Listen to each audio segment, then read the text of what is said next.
knife crime in England is pretty much the normal for most people. Most people have heard about it, been around it, or even seen it, or even been the person acting, uh, a knife crime. And it's pretty upsetting. I mean, I've been surrounded by it my whole life, and it's pretty sad because I don't feel like I don't feel like anyone out of the immediate affected zone care about it, if that makes sense. So if you're not affected by it at all, it doesn't even register on your radar most of the time, which is upsetting. I'm gonna use a couple. Oh, it's not slang words again. Well, I guess they are kind of. I'm gonna use a couple words in this video, and for the people that don't understand, I'm gonna explain those words to you. Civilian. When I say that, that means a person that is just going about their day. They are normal, quote unquote, normal people. They don't get involved. They are, they have a good job, or they have a job. They're doing the normal, right? Then you have people that are affiliated, right? These are people that grew up around these drugs, knives, gangs, postcode war, stuff like this, but they don't get involved, right? They're just there. They might not have friends that are involved, but they're just within their environment. It's normal to them, and they don't get involved, but they're affiliated from it. And then involved people that are active, um, with drugs, guns, knives, gangs, you name it, right? They're involved in it. Um, I think, I mean, I wrote a couple things down, not much, but it was just sort of to keep a guideline. I want to go over why people hold knives and why I think the knife rate is so high in England.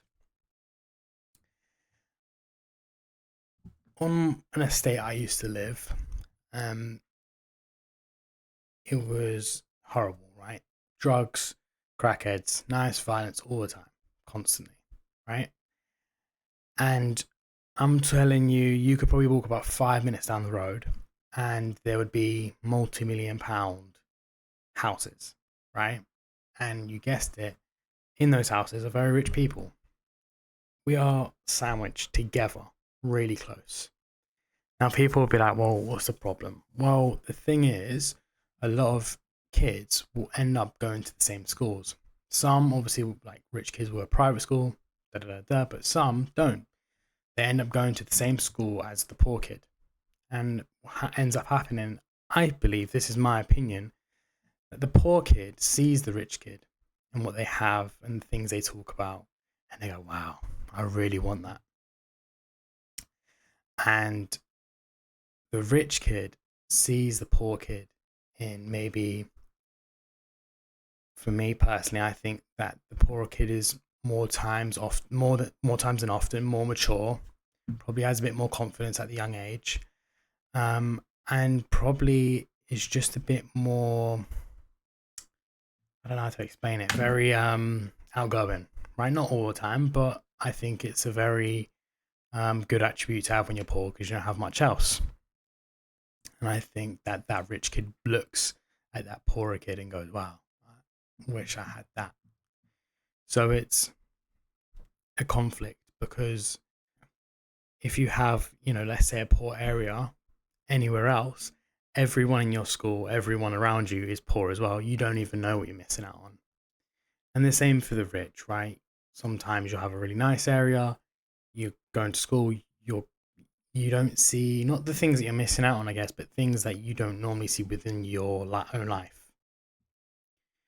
And I think that creates a big tension because you have poor kids wanting to be rich, wanting to have maybe like a nice pair of shoes, maybe a watch, and then you have the rich kid that most likely would, you know, die for some confidence, some attention, um, and bravado. I guess is it bravado? I don't know. Anyway, um, yeah, I also think that people don't understand, especially if you've never been in or affiliated, you don't understand that there are some people that ain't really involved in drugs or gangs or whatever, and they will still hold a weapon because they are bricking it. Most people hold weapons not to attack but to defend, right? There are so many statistics on how many people, how many so many statistics on knife crime, but they don't even scrape the surface because the reality is there is so many people that hold a knife and never use it. Um, and that's scary to think about, right? Because there's already a lot of knife crime. There's a lot of possessions. There's a lot of stabbings. But we don't even realize like how many more there actually are of people just holding knives. They could be a straight A student. They could be really nice. That person could be holding a knife purely for self-defense. Um, I talk about knife crime a hell of a lot with people that are affiliated, people that are active or involved, and I do get a lot of different opinions and yeah, a lot of different opinions and reasons why people do what they do, right? I think personally, um, I think it obviously starts with like pride, right? Because you don't want to like back in my day, right? You'd have these back in my day. There was no stabbings, right? That's not really true, but a lot more times it'd be more acceptable to get into a fist fight and leave it at that. Now, nowadays, the thing is, I think another thing is that when you have a fist fight, it can get recorded and it can be posted on social media and spread. And you are not only just lost a fight, but you've also been humiliated. No one wants that to happen, especially when your whole life has been built upon you having a reputation or just losing a fight. Right? It's about pride, and I don't think a lot of people would never want it to even get to that stage. So before that, it's a knife, and they don't want to get to that point, so they just rather stab someone, right? Especially for someone that doesn't know how to fight. But also, it comes to a point now where it's even if you can fight, you know that your opposer most likely has a knife. So you sort of need to carry a knife. And there's no way around it, especially if you're within that life. I see uh, a lot of articles. This kid got stabbed, that person got stabbed, and a lot of the times, I look at that and I go, okay, is that kid innocent? Was he holding a knife? Did he have ill intent to that other person? Because it's very hard. Because the thing is, the media love to pose it as, oh, this kid is innocent and has done nothing wrong. I find that a lot of the times that's not always true. Obviously, yes, innocent people do get stabbed, and people that are doing absolutely nothing wrong do get stabbed. But a good majority of the time, that person has been involved or affiliated at the least. Um, anyway, so how do we fix this? Now, it's more complicated. It's a lot more issues at hand to stop this, right? Because at the end of the day, right, a kid that's on the streets holding a knife, how did they get there, right?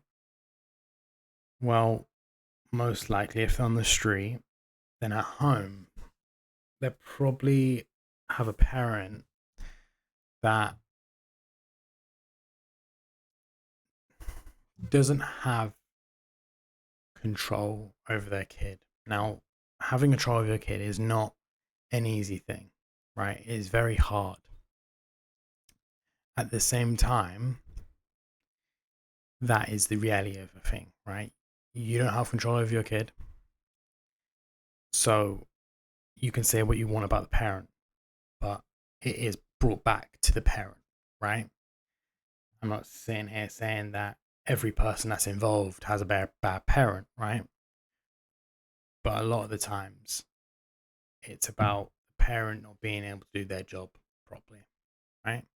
That's okay. Like, it happens, right? No one is perfect and people will mess up. So I really do think, if I want to break it down to the bare minimum, break it really down, I think that is early intervention, right? With parents and their kids, right? I went through the system, luckily at an older age, so I didn't have to go through as much rubbish as a lot of the kids do. Um, but I am surrounded by them, and I do hear a lot, and I do talk to these people going through the system. But unfortunately, I find a lot of the times, no matter how they've gone through the system can't do enough, because at the end of the day, their parent, that's the person that means the most to them, whether they like it or not, it's in there, can't do enough for their kid. And it's a revolving circle, right? You you have a parent, bad upbringing, they don't do so well, they go on to have their own life, their own kid, and they sort of repeat the cycle.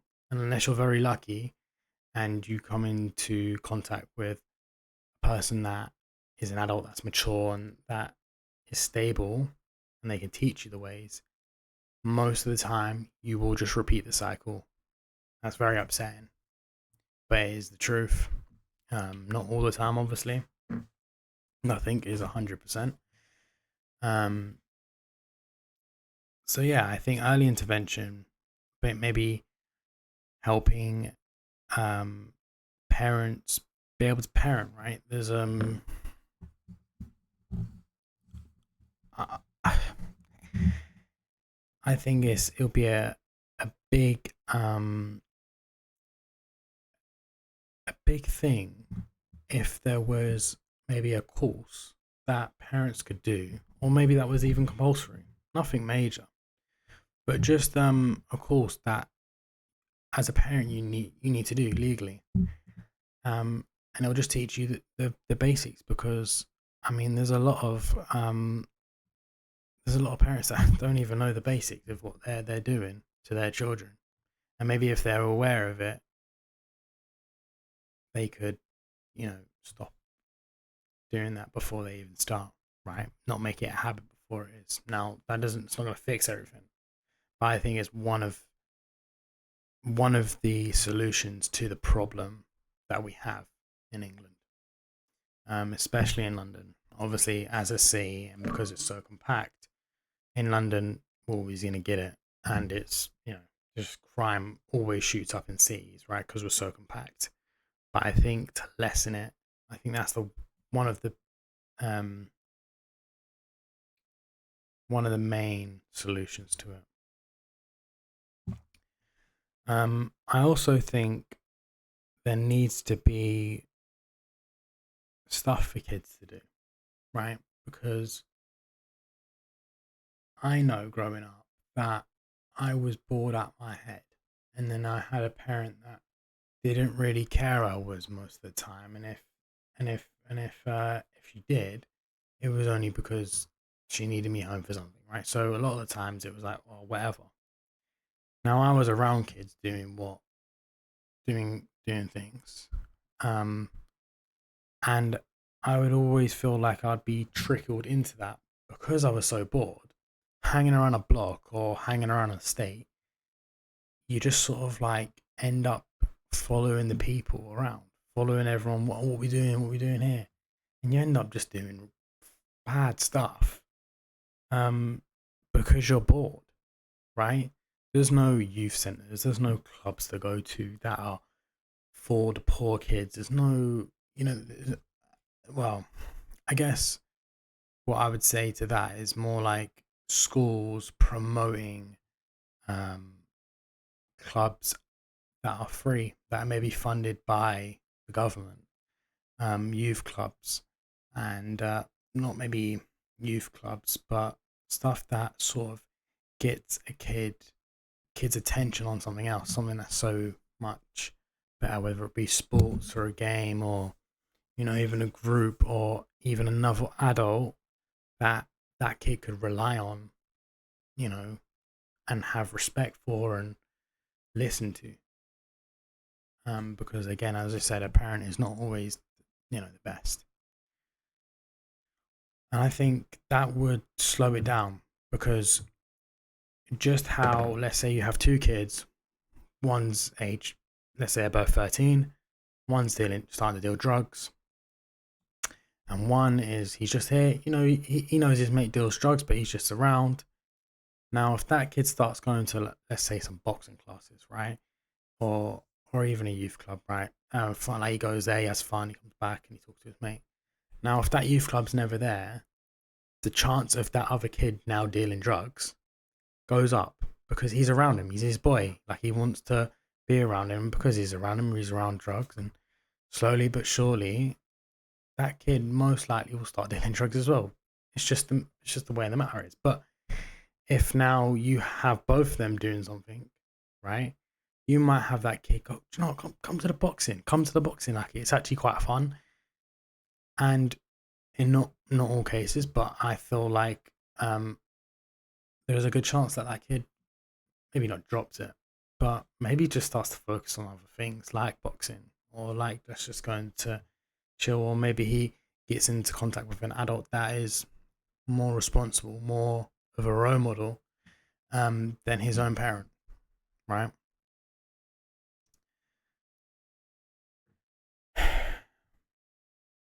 There's so many things going through my head um, when I talk about knife crime or crime in general, drugs and stuff like that, because I am um so tired of speaking about it because I have so much. I've always spoke about it, and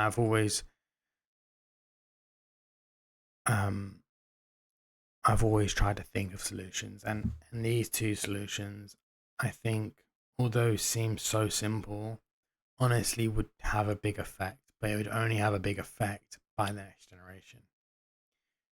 The generation that runs around now with knives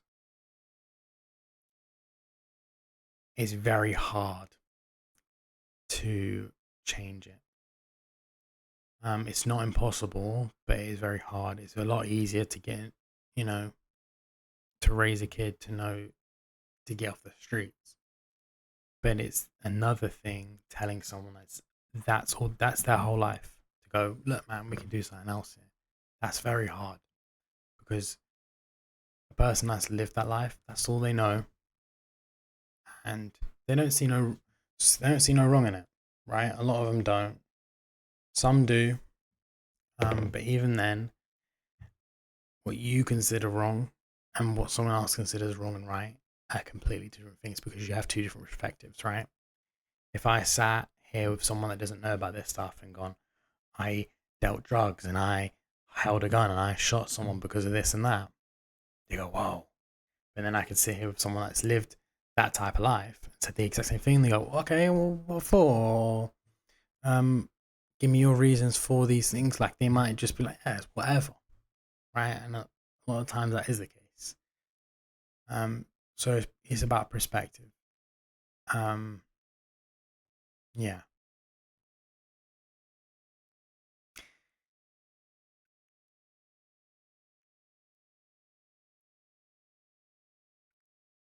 yeah. That's what I want to talk about. Bye, guys.